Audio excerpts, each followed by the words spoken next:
भोले जी और माता पार्वती जी के कमल चरणों में गोड़ छुके गोड़ लागतानी हमार प्रणाम स्वीकार होके। माँ के 64 रूपों में गोड़ छुके गोड़ लागतानी हमार प्रणाम स्वीकार होके। सब देवी देवता के कमल चरणों में गोड़ छुके गोड़ लागतानी हमार प्रणाम स्वीकार होके। नीलम दीदी और हरिंदर भैया के कमल चरणों में गोड़ छुके गोड़ लागतानी हमार प्रणाम स्वीकार होके। सब गुरु भाई बहना के कमल चरणों में गोड़ छुके गोड़ लागतानी हमार प्रणाम स्वीकार होके। आशीर्वाद के चाहना बा तो देखिए गुरु भाई बहना, हम आप लोगन के बहुत सरल शब्द में भोले जी और माता पार्वती जी के चर्चा कहानी के माध्यम से आप लोगन के सुनावे जाता नहीं। तो ये चर्चा के आप लोग ध्यान पूर्वक सुनब और मन लगा के सुनब। भोले जी के चर्चा देखी सब केहू के बाहर जाइले के अवसर ना मिलेला, लेकिन जे घर में बेटी बहन जे भी बा, माता एवं बहन जे भी बा, जे के ये अवसर ना मिला था शिव चर्चा सुने के करे के, तो कम से कम घर ही में बैठ के सभी आनंद पूर्वक से कथा के पूरा सुनी और आनंद उठाई।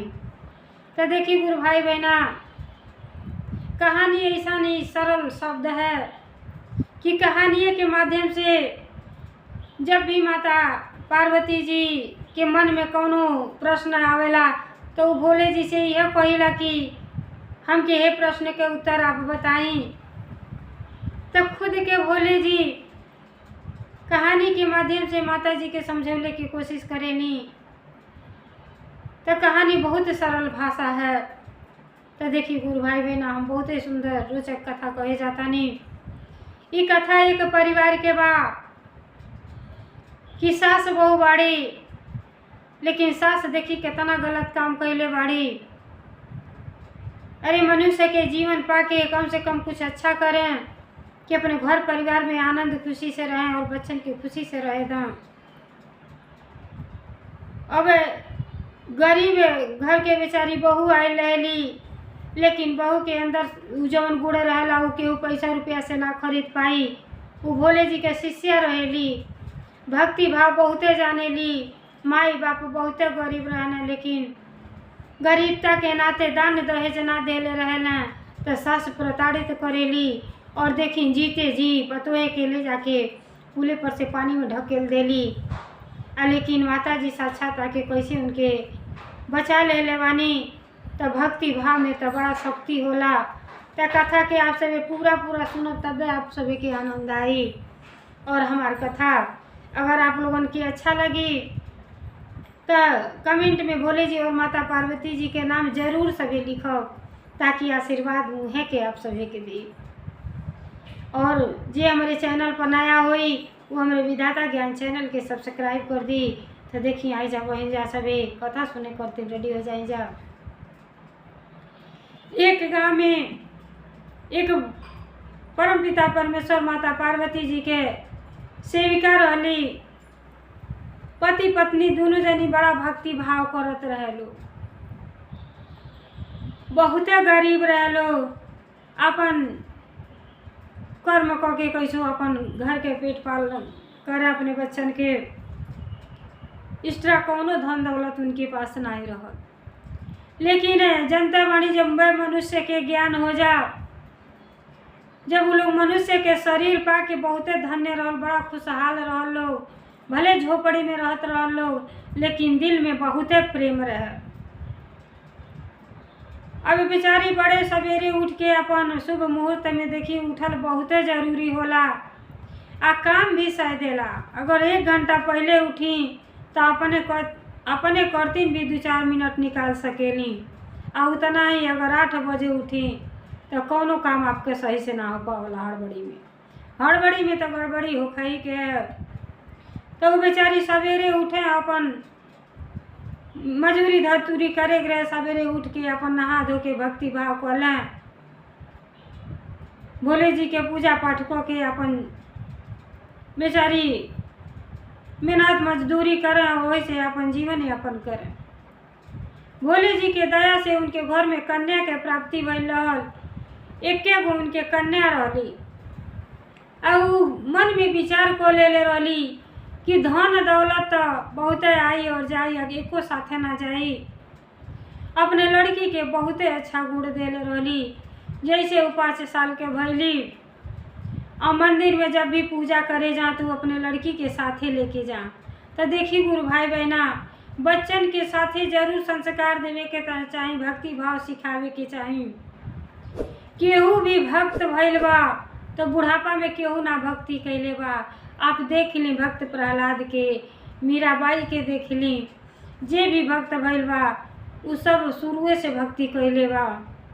अरे बुढ़ापा में जब शक्ति ना रह जाई तो भक्ति कहाँ से हुई। अब बेचारी वो अपने लड़की के इतना गुणकारी बनौले रहली कि बड़ों के सम्मान आदर सत्कार, केहू के आप पैर छुअब तो आपकी आशीर्वाद मिले के है। तो काहे न संस्कार अपने बच्चन के ही सब दे कि कहीं जौन है आशीर्वाद कहीं आपके पुण्य में बदल जाए तो आपके भाग्य संवर जाए। बहुत गुणकारी लड़की रहली, लेकिन जनता वाणी आजकल के ज़माना में लालच के अलावा कुछ ना बा। कलयुग लास्ट चरण में चलता।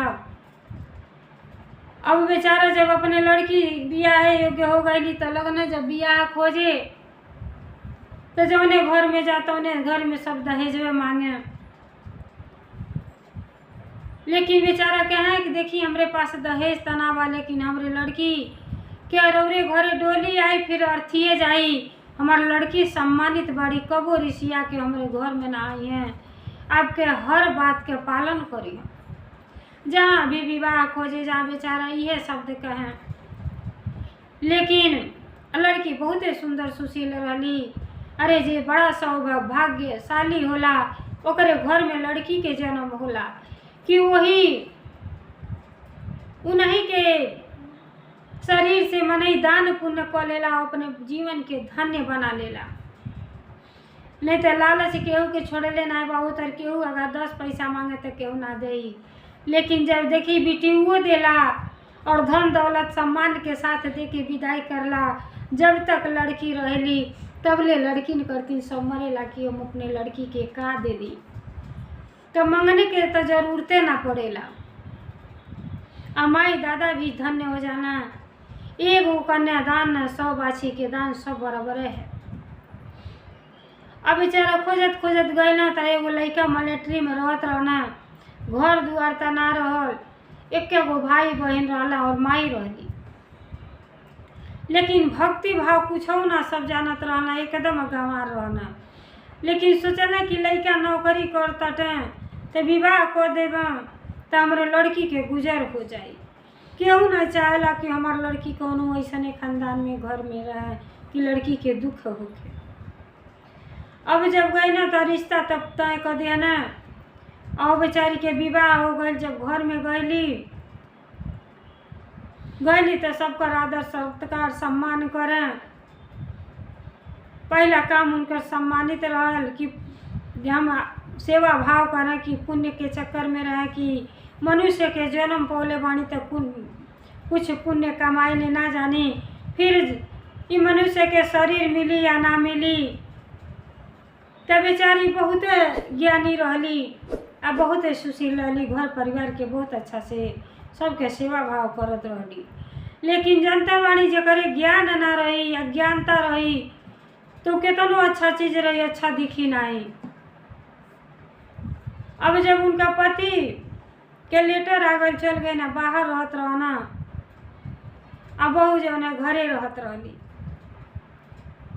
अब जब उनका ननद रहली और सास रहली और दोनों जनी जब जनली कि अब बेटा हमार बहरे चल गए ना, तो उनके रात दिन यह फुट के कि हमार बेटा सर्विस करता ने, आई दरिद्र घर के लड़की आ गई, कुछ ना देना कुल, वैसे लड़की विदा कर देना कुल। अब उनके धन के लालच आ गई गुरु भाई बहना, और धन के लालच बड़ी बुरी वाला है, लालच कबो ना करे के चाहिए। अब इतना लालच आ गई कि वो अपने पतोही के जान से मरने की कोशिश करे लगली कि कब मौका मिले आ इनके ख़त्म कर दिया जा और अपने बेटा के दूसर विवाह करो तो 10 लाख 20 लाख दहेज मिली और धनवान हो जाए। आई ना सोचली कि जौन हमरे बहू में गुड़ बा उ गुड़ रही या ना रही, अले पर सम्मान करी कि ना करी, धन से तो केहू के गुजारा ना भइल बा।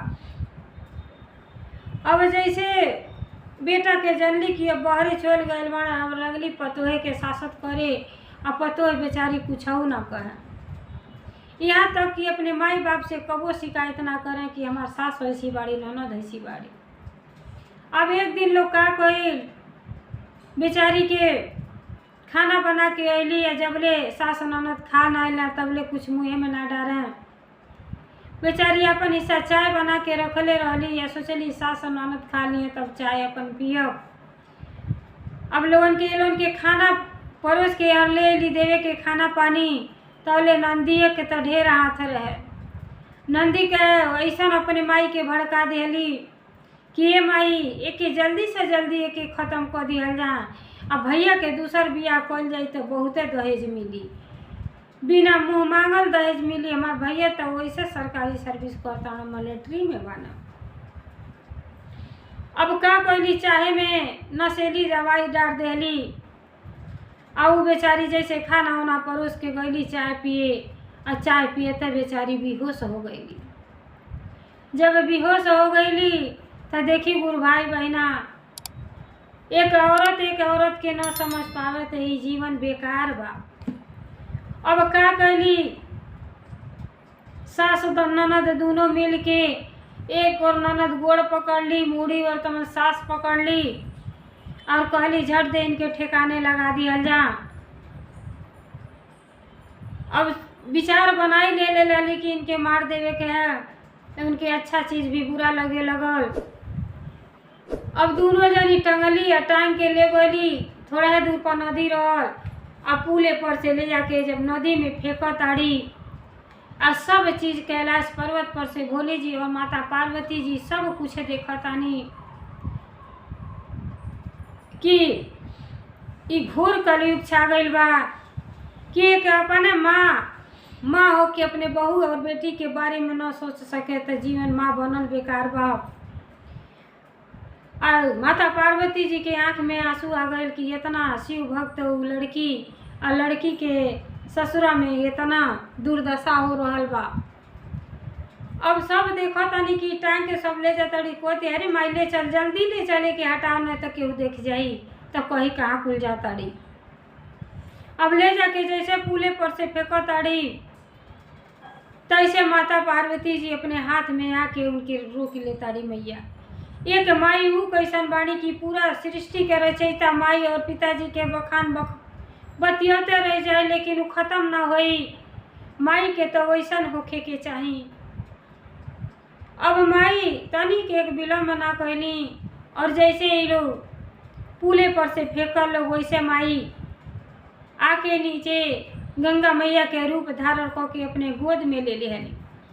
आ जैसे गोद में ले लेहनी तो जेकर मैया रखवार हो गए बाड़ी ओकर तो केहू बाल बाका ना को पाई। अब पानी में वैसे शरीर लहरता। अब सास ननद देखा ताड़ी तो कह ताड़ी ये माई अब तो ही मरी गई। ऐसे झंझट छूट गए। अब हमारे भैया के दहेज 10 लाख मिली और हमन के खूब बढ़िया महल बना के रहल जाए।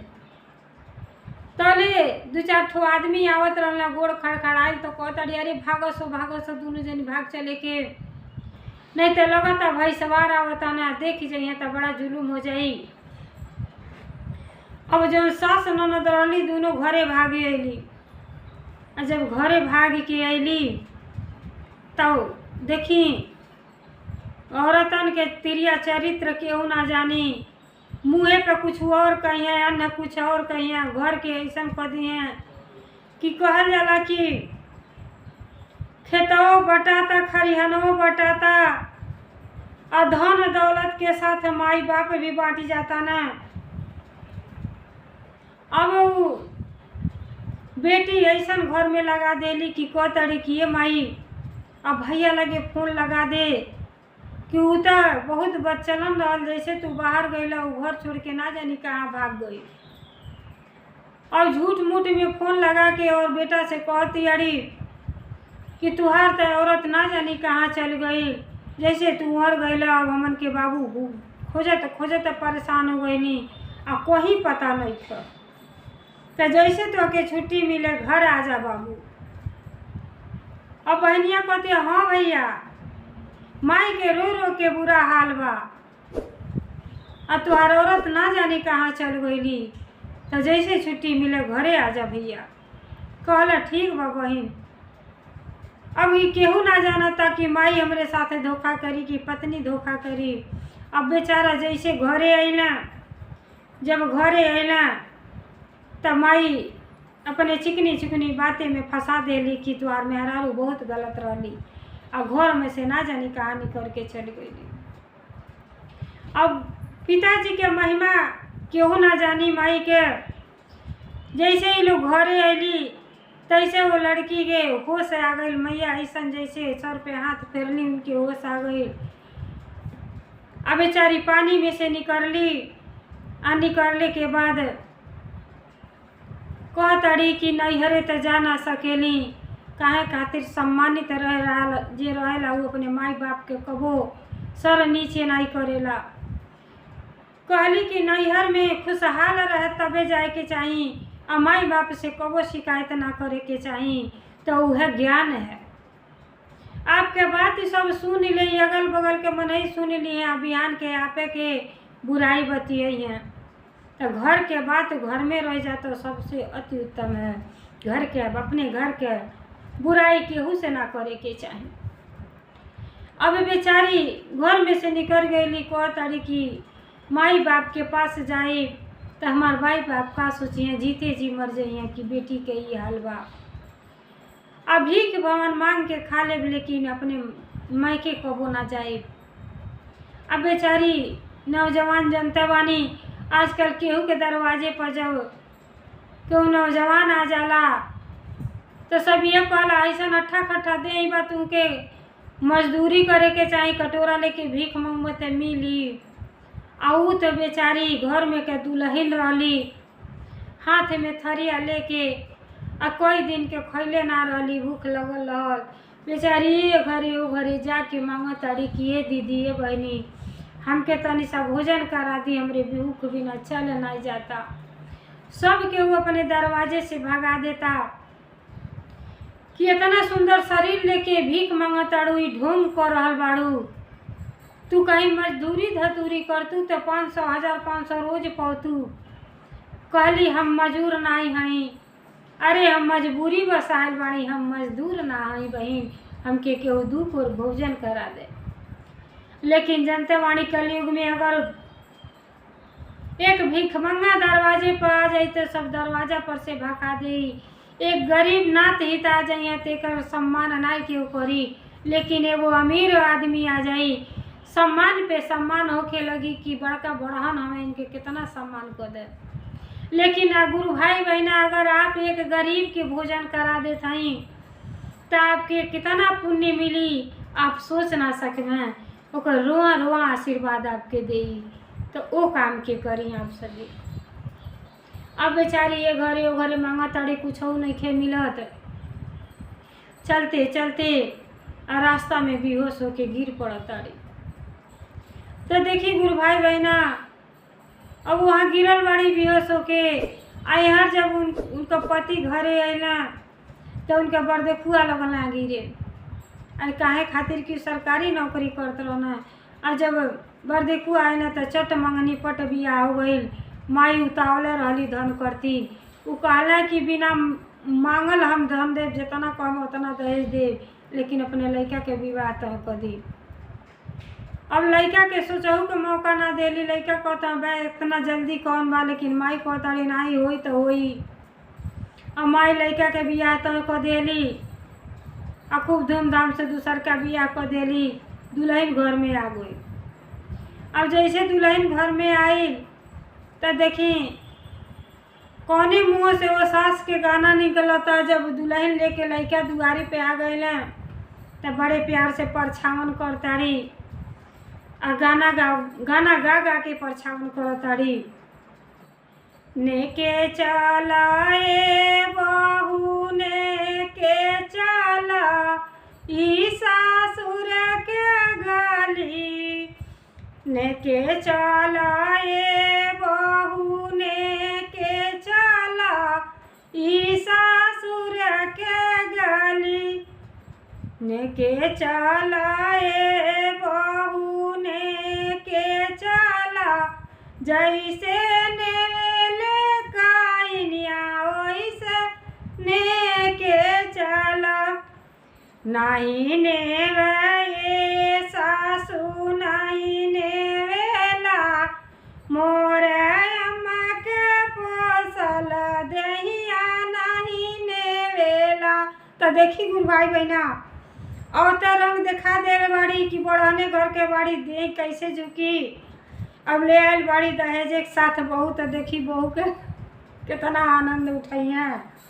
अब घर में परछावन करके बहू के उतरली आ जैसे बहन एक रात बीतल रहल बेटा के खत आ गई कि बॉर्डर पर उनका ड्यूटी लग गई बा और जल्दी से बाहर चलिया। तो सब भोले जी के दया है। अब भोले जी कैसे उनका मदद करतानी पहल की पत्नी के, तो जब कथा पूरा सब सुनब तो न आनंद आई।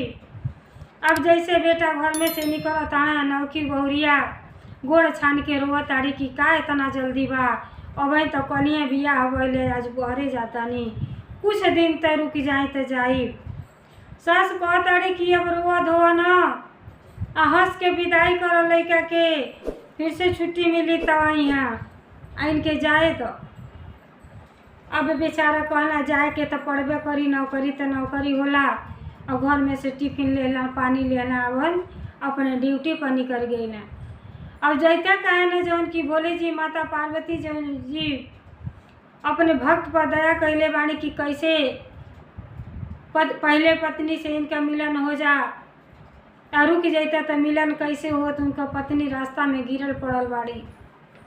अब जैसे बेचारा जाता न रास्ता धोके तो देखो ताना बेचारी पेटकुइया रोडे पर गिरल बाड़ी एगो औरत। जब देखला तो जनता बाणी जे फोर्स विभाग नौकरी करता तो कर जनता के सेवा कैले के नौकरिए है, तो सेवा भाव तो कर ही के पड़ी। अब जब देखला रोडे पर कि अनजान व्यक्ति औरत को गिरल बाड़ी बेहोश पड़ल बाड़ी, तो उनके जाके पानी के छींटा मारता है। सब भोले जी के दया देखी कि साक्षात उनको पति से भेंट हो जाता वहाँ। जब पानी के छींटा मरल तो उनके पत्नी के होश आ गई। जब करवट मरली तो कहता ना कि आए हो दादा इते तू हऊ, तो ऊ देखली तो कहली कि आप हई, आप कैसे के यहाँ आ गई नी। कहले आती नहीं तो का करती, तू घर छोड़ के हमरा के भाग गलू हो ना। माई तो कहती है बड़ी बच्चलन बा, जब से तू गई तब से ना जानी कहानी कर गई, बहुते खोजनी घर घर आ ना पौनी। कहली कि नहीं ई सही बात नहीं है। अरे जहई के रहत तो हम अपने नैहर ना गई रहती, लेकिन हम अपने माई बाप के सम्मान कबो अपमान नहीं कर चाहता नहीं। सोचनी कि भीख भवन मांग के जी खा ले, लेकिन अपने मायके में ना जाई, माई बाप के अपमान होई। बेटी के तो ससुरा से अर्थी जाला और गुस्सा होके अपने नैहर में कबो ना जाए के चाहिए। हम अपने से नहीं निकलल, राउर माई और बहन हमके जीते जी मरले के कोशिश कैले बा, सब नदी में फेंक देले रहल। और सब भोले जी और माता पार्वती जी के दया है कि मैया गंगा जी के रूप धारण करके हमें गोद में उठा ले ली और मैया हाथ फेर के हमें जीवन दान दे देनी, तो हम फिर से मनुष्य के जीवन जिए करते अवसर मिल गए। और थरिया लेके कर ए दुआरी ओ दुआरी भीख मांगतनी, और भिखियो नहीं केहू देता। कोई दिन से भूखल पियासल बाणी चली ना जाता स्वामी। जब इतना बात ही सुनला तो कहला रुका रुका हम खाना रखले बाणी तो के खाना खिया देता नहीं। अब बेचारा पति बहुते अच्छा रहना, भोले जी के दया से वो ऐसे भक्ति भाव करत रही तो पति में कौनो को खोट ना रहल। बेचारा पानी पियौला और खाना खियौला आ कहला तो के अब भीख ना मांगे पड़ी, अब तू घरे चला। कहली घरे जाए तो फिर जीते जी हमार सास हमके मार दिए, जियते ना छोड़िए। काहे खातिर कि हमारी माई बाप दान दहेज नहीं खे देले और माई और दूसर शादी को चाहता नहीं। लेकिन पति वहाँ कुछ ना कहना कि हमार दूसर विवाह हो गई बा। आ नौकी बहुरिया जौन आई लली उ बर्तन धोवत रहली तौले तब बेचारा घूम के आ गई ना घरे। और जब घरे आई ना तो देखत यारी कि साथे एगो औरत लेके आयल बाना तो कहत यारी कि ये दादा ये हम का देखतानी, ए अम्मा जी कहाँ बानी, ये जी सुनी देखी ना राउर बाबू आ गए नी। तो कहताड़ी कि ही का कहताड़ू झूठ बोला ताड़ू। कहले नहीं देखी अपने तो अपने आयल काने कौने औरत के लेके आयल बानी। अब माई जब अली तो बेटा सवाल पर सवाल करे लगल कि अब दोनों जनी चकित हो गई, ये दादा एके तो मार के फेंकले रहनी कहाँ से जीवित आ गई। अब कहताड़ी कि देखा है बाबू अरे घरियाले आंसू पर न जइया, ई बहुत बच्चा लंबिया जैसे गइल तैसे घर छोड़ के भाग गई। इतना खोजे लेके कोशिश कैली ना आइल है, आ जैसे तोहार बियाह जन्म से हो गल बा तो घर में आ गई। कहला माई तू झूठ बोलल ना छोड़बू। अरे आधापन तो बीत गल बा, आधा बचल बा, भक्ति भाव में तो अके लगावे के चाही। तू अपने हाथ से अपने बहू के मरले के कोशिश कैले बाटू। तब जान गई कि आई हो दादा हमार पोल खुल गल बा, हमार लड़का सब बाती जान गई बाटे। तब सच्ची बात ही बतावला कि तू ले जाके पुले पर से फेंकले रहलू है। आ पत्नी तो हमार लक्ष्मी है, घर में का कसूर कैले रहली है। कहली तो पत्नी बहू में तो दोष ना रहल, लेकिन हम लालच बस ऐसा काम कैली। इनका बाप एको पैसा ना दिले रहना घर में। आ हम सोचनी कि अपने बेटा का बियाह करब तो दान दहेज मिली तो हमन के अमीर हो जाए। एकरे नाते इनके जीते जी मार डलनी और दूसर बियाह तो हर को देनी। और जब सास के मुँह से इतना बात ही नौकी दुल्हन सुनले तो बड़ी बेचारी ज्ञानी रहली दोनों बहू। अब वो कहली कि जब आप विवाह को ले बाड़ी तो इनके साथे अपन जीवन गुजारी, आ हम चल तानी भीख भवन मांग के कहीं जी खा ले। लेकिन देखी सब औरत वैसे ना होला, लेकिन जो नौकी दुल्हन रहल वो बहुत ज्ञानी रहल। कहलन आई दीदी बेचारी घोड़े पर गिर गल। कहते ना दीदी हमरे पति पर पहला अधिकार आपके बा, आई लोग बहुत खराब बा दोनों जनी। ऐसा तो सपनों में ना सोचे के चाहिए कि अपने बहू के अपने हाथ से मृत्यु दंड दे दे, अपने बेटा के दूसरे विवाह कर दे। ये लोग बहुत है दोनों जनी गलत बाड़ी। तो माई को तड़ी हमारा दोष नहीं है, सारा कर्मनी के जरिए तो हर बहिनी है। हमके इतना भड़का रहल कि माई भैया के दूसर बियाह कर ढेर के दहेज मिली। ये अपने ससुरा में जैले नहीं खे चाहते, यहीं बैठ के रोटिए तुरतिया हो घर के परिवार के बर्बाद कर देलस। तो जनता बानी जब बर्बादी हो जाला तो बाद में पछतावा के सिवा कुछ और ना रह जाला। अब छोटकी जवन है गई अपन सिंघोरा ले आई और कहलस कि पहले दीदी के मांग भर दे, और पहला अधिकार वहाँ के है। हमन के दोनों जनी बड़े प्यार से बहन खान के रहल जाए। तो देखी भोले जी के दया से वो अपने शिष्या के मौत के मुँह में से माता जी और भोले जी बचा देनी गुरु जी, और पति से मिलन भी करा देनी। आ घर परिवार में आली तो सास और ननद के भी ज्ञान हो गए। दोनों जनी हाथ जोड़ के लगल लोग माफ़ी मांगे। तो कहले नहीं हमके शर्मिंदा न करी, माई बाप तो बहुते श्रेष्ठ होना। जे अपने माई बाप के सम्मान नहीं करेला पहले तो भगवान उहे हमें ओके जीवन में सुख ना मिलेला, जीवन में सुख ना मिलेला। माई ऐसा न करी।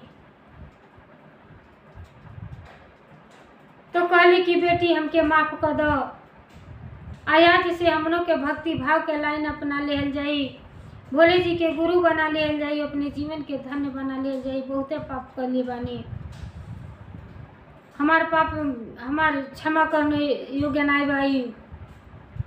अब का कहली ठीक बा, जब वे साँझ बा तबे बिहान बा आप सभी के ज्ञान हो गई। तो बहू कहली कि देखी जब आइए आप गए हैं तो घर परिवार में शांति करती तो कुछ न कुछ पूजा पाठ करे के चाहिए। तो काहे न शिव चर्चा के कथा हो जा। तो देखी जन बड़ी बहू रहली सबके प्रेम के बंधन में बांध के और भोले जी के सबके गुरु मंत्र दिवा देली। अपने जौन सवत रहली, सास रहली, ननद रहली, सब के भोले जी में लीन हो गई और भक्ति भाव पूजा पाठ कर लो और उनके जितना बुराई अंदर रहल सब समाप्त हो गई। बड़े प्रेम भाव से अपने परिवार में रहे लगल लोग। तो देखिए गुरु भाई बहना, जैसे भोले जी माता पार्वती जी के दया कृपा वो परिवार पर बनल रहल, वैसे सब परिवार पर भोले जी दया करी। देव के देव महादेव बहुत दयालु हैं, बहुत ज्ञानी हैं। तो कुछ समय जरूर निकाल के भक्ति भाव में लगाई और भोले जी के अपन गुरु जरूर बनाई, जरूर बनाई। तो आई जा मिल के बोलल जा हर हर महादेव, घर घर महादेव, भोलेनाथ की जय, सच्चे दरबार की जय।